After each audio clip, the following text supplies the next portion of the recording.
Assalamu alaikum everyone. I'm Mursalin Mehboob. First of all, I would like to thank Sir for giving us such an opportunity. We are Group 2 and the topic of our group is populism. The members of our group are Muhammad Mashrafi Sarkar, Chaudhry Faria Haq Richi, Mursalin Mehboob, Muhammad Shabir Ahmed Ridoy and Sir Muhammad Shariful Islam. Now, Chaudhry Faria Haq Richi will take it from here. Thank you. Hi, Assalamu alaikum everyone. I am Chaudhry Faria Haq Richi. Me and my fellow members will be describing about populism. Now I am going to define about what is populism and discuss briefly about populism. Populism is political program or movement that champions or claims to champion the common person, usually by favorable contrast with a real or perceived elite or establishment. Populism usually combines elements of the left and the right, opposing large business and financial interests, but also frequently being hostile to established socialist and labor parties. About populism. In its contemporary understanding, however, populism is most often associated with an authoritarian form of politics. Populist politics, following the definition, revolves around a charismatic leader who appeals to and claims to embody the will of the people in order to consolidate his own power. In this personalized form of politics, political parties lose their importance, and elections serve to confirm the leader's authority rather than to reflect the defined allegiances of the people. Thank you. Assalamu alaikum sir, I am Muhammad Sabir Ahmed Ridoy. Thank you Chaudhry Faria Haq Richi. I will be discussing about the relationship between populism and nationalism. Populists differ in how the people are defined, but it can be based along class, ethnic or national lines. According to the ideational approach, populism is often combined with other ideologies such as nationalism, liberalism or socialism. Now, I will be discussing the concepts of populism and nationalism, their uses and their theoretical clarification. To shed light on the different ways in which populism and nationalism have been articulated in populist politics. Populism and nationalism have been closely related, both empirically and conceptually. Many of the most prominent instances of populist politics have been nationalists, including the populist radical right, and most of the Latin American populisms and nationalisms have often had a populist component. Moreover, both populism and nationalism revolve around the sovereignty of the people. On top of that, the nation or state remains the dominant context for democratic political representation, so that populism usually operates within a national context, even if nation's actual decision-making power has decreased significantly. The close empirical connections between populism and nationalism have naturalized a rather misleading overlap between the concepts of populism and nationalism. In academic and public debates, as a result, the relation between the two has not received much systematic attention. Thank you very much. Now I will be passing it over to Muhammad Shariful Islam. Okay.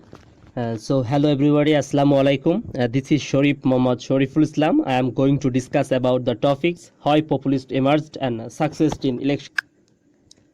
The People's Party, also known as the Populist Party or simply the Populist. No definition of populism will fully describe all populists. Populist parties and social movements are often led by charismatic or dominant figures who present themselves as the voice of the people. The increasing popularity of the term is no coincidence. Populists have tripled their vote in Europe over the 20 years. They are in government in 11 European countries. More than a quarter of Europeans voted populist in their last elections. Next slide, please. So from this graph, we can see the scenario of 2070's populist versus non-populist election results. In German, the populists are 47 and the non-populist 73. In Italy, it was 25 and 34, and United Kingdom it was 26 and 43. So the question is why? Why populists emerged and success in elections? So first of all, corruption. Many citizens take the view that ordinary virtuous people have been betrayed, neglected, or exploited by a corrupt elite. Widespread corruption plays straight into populist hand.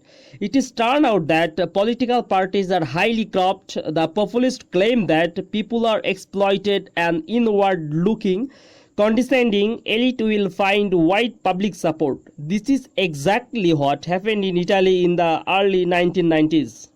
And secondly, crisis. Crisis make the activation of populist attitudes more likely. A financial crisis, for instance, makes mainstream parties highly vulnerable to the critique that the established elite has messed things up. The European refugee crisis provided populist parties with ammunition for the argument that governing elite had opened up the borders and were unable to deal with the inflow of immigrants. When a society is more individualized and voters are more independent and emancipated, such circumstances will enhance the probability that populist attitudes are translated into real populist votes. After all, without a certain degree of detachment from traditional mainstream parties, voters are unlikely to actually switch away from them and turn into populists. There are various circumstances that increases. For all these reasons, populism has become increasingly fertile and populists emerged and success in elections. That's all of my presentations. Thank you. Hello sir, Assalamu alaikum. This is a Mashrafi Sharkar. As it's a recording presentation, not a live presentation. So, the first of all, I would like to ask you a question, and I am pretty sure that you will agree with me. That is, what is one of the root of problem of populism actually means? Sir, I think a root of problem is a lack of consensus regarding what populism actually means. University of Georgia professor Casmode describes it is an ideology that separates society into two homogeneous and antagonistic camps. The first on the pure people and the second on the corrupt elite. Well, this is a useful definition, although I would describe the camp targeted by the pure people more expansively than does Moody. They might include immigrants, say, or members of an ethnic or religious minority. Often, there is an overlap. A corrupt elite might be blamed for pandering to minorities or letting too many foreigners into the country. What matters is that those speaking on behalf of the pure people consider their opponents unworthy or barely worthy of inclusion in the political process. A politician with a folksy everyman's appeal, say Jean Chrétien or Jack Layton, is therefore not necessarily a populist unless their political identity is built on opposition to an identifiable group that they frame as dangerous and illegitimate. That's all from my part. I'd like to request my another groupmate to continue. Thank you very much.